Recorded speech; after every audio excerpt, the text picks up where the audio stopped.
নমস্কার, দেখছেন রাশিক্স, সঙ্গে আমি সৌমাদিত্য। আজ রাশিক্সে এমন একটা প্রশ্ন তুলব যা এখন গোটা বাংলা জুড়ে আলোচনার মধ্যে চলে আসছে, মানে কথার বা আলোচনার একটা খোরাক হয়ে দাঁড়িয়েছে। বাংলা জুড়ে এখন কিসের হিড়িক বলুন তো? একের পর এক দুর্নীতির পর্দা ফাঁস হচ্ছে, টাকা উদ্ধার হচ্ছে, আর তার সঙ্গে সামনে আসছে আরো এক অস্বস্তিকর ছবি।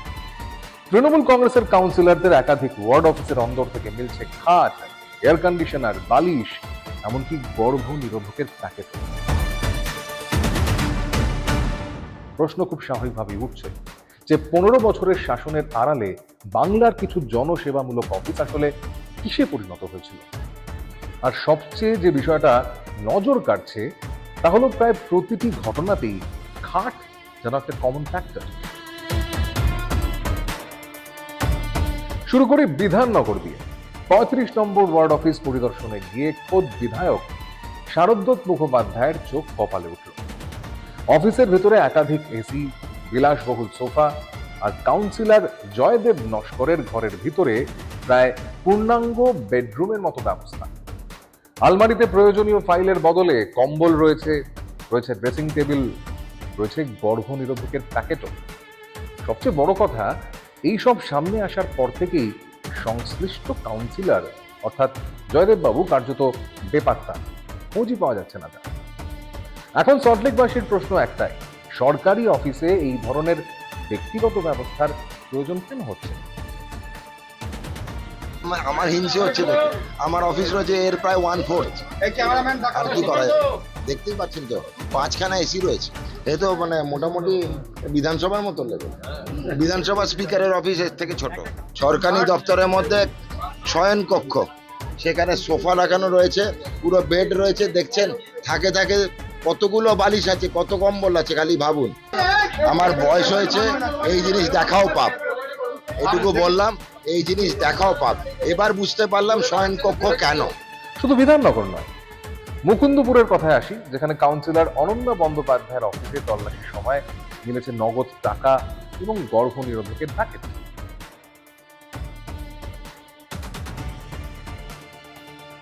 এই মুহূর্তে অনন্যা বন্দ্যোপাধ্যায় তার ওয়ার্ড অফিসের মাথায় এসছে, সেখানে এসে দেখতে পাচ্ছেন যে প্রচুর পরিমাণে কম্বল, যে কম্বলগুলো মানুষকে দেওয়া হয়নি, কম্বলগুলো কিন্তু ইতিমধ্যে নষ্ট হয়ে গেছে, এগুলোতে ধুলো জমে গেছে, ফাঙ্গাস জমে গেছে। কলকাতা কর্পোরেশনের 109 নম্বর ওয়ার্ড, আর সেই 9 নম্বর ওয়ার্ডের মধ্যে দেখলেন কোথাও রয়েছে বিছানা, কোথাও রয়েছে সোফা, কোথাও টাকা জমানো রয়েছে। আর এখানে চলতো কিন্তু একটা বড় চক্র।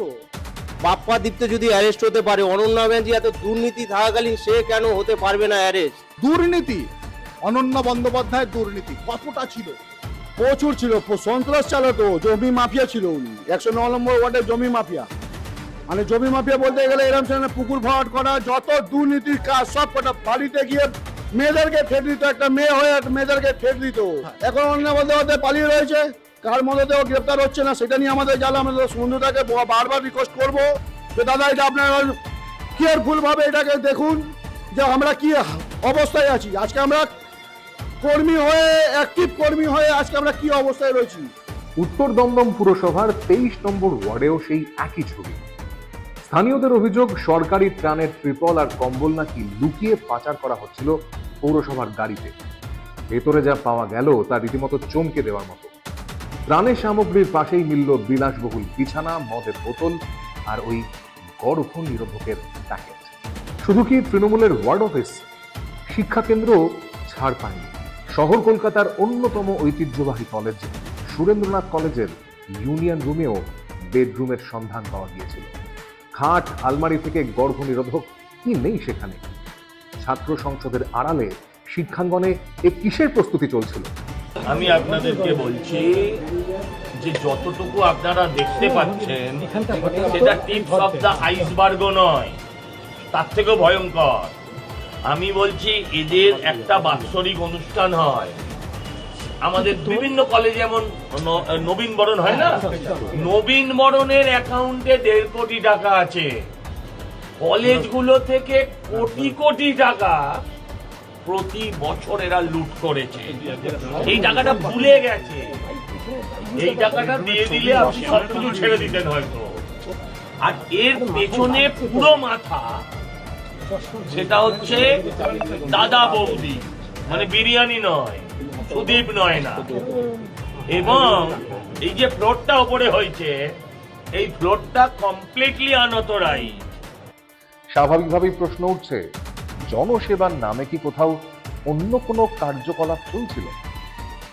যেখানে থাকার কথা ফাইল, অভিযোগপত্র আর পরিষেবা সংক্রান্ত নথি, সেখানে কেন বারবার মিলছে বেডরুম সদৃশ্য পরিকাঠামো?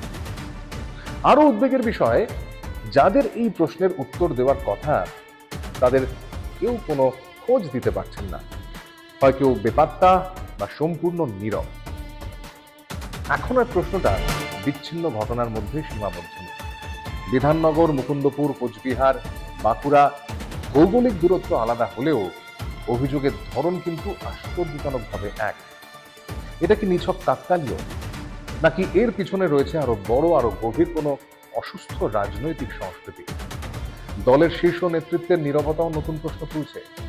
যখন একের পর এক অফিস থেকে এই ধরনের সামগ্রী উদ্ধার হচ্ছে, তখন কেউ কিচ্ছু জানতেন না, নাকি জেনেও চোখ বন্ধ করে রাখা হয়েছিল? সব থেকে গুরুত্বপূর্ণ যে প্রশ্ন, তা হলো জনগণের ট্যাক্সের টাকায় তৈরি জনসেবার জায়গাটি শুধুই জনগণের জন্য ব্যবহৃত হয়েছে? আজ বিধাননগর, কাল নদিয়া, পরশু কোচবিহার, ঘটনাগুলো হয়তো আলাদা আলাদা, কিন্তু এর মধ্যে সমস্যার কিন্তু একই রকমের রূপ দেখা যাচ্ছে। এই প্রশ্নের উত্তর খুঁজতে হবে, কারণ রাজনীতি শুধু ক্ষমতার খেলা নয়, এটা জনবিশ্বাসের জায়গা। আর সেই বিশ্বাসে ফাটল যদি ধরে, ক্ষতিগ্রস্ত হন সাধারণ মানুষই। আপনার এলাকার পার্টি অফিসে কি চলছে খোঁজ রাখুন, কারণ জবাবদিহি দাবি করা নাগরিকের অধিকার। এ বিষয়ে আপনার মতামত কি, অবশ্যই কমেন্টে জানান। আর এমনই বিশ্লেষণ পেতে চোখ রাখুন রাজশিক্ষা। জয় হিন্দ।